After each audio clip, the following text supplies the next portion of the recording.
During Abraham's journey through the land of promise, he sojourned in the Negev. At times, he pastured his flocks near the land of the Philistines. He dug wells, and according to Genesis 21:33, he planted a tamarisk tree.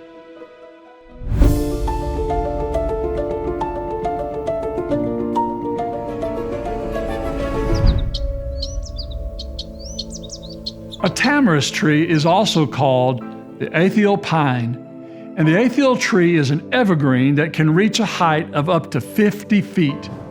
At night, its needles absorb moisture from the air and then disperses a cooling vapor as the heat from the day begins to rise.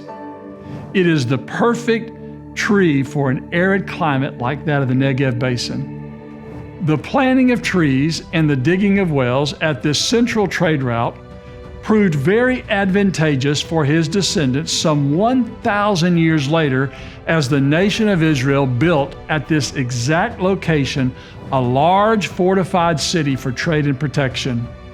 This ancient tale reveals a city that was highly sophisticated and well positioned for commerce, and likewise served as an administrative center in the Negev region of the Bible lands.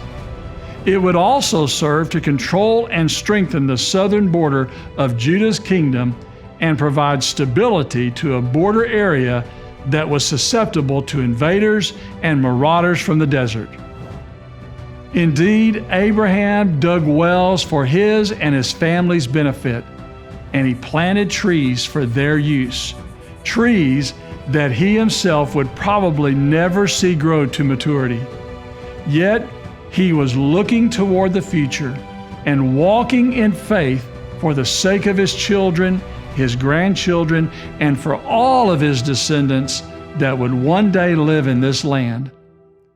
Likewise, let us live in view of the future and take pride in what we are doing today. May we sojourn in faith for the future of our children and their families that follow. Let us, like Abraham, leave behind a legacy of good works for others to enjoy and a steadfast faith that will lead others to Christ. Be proactive about your children's Bible education. Break any negative cycle that's been passed down to you. Do everything you can to plant your family where they will have good influences, positive relationships, and a solid church family.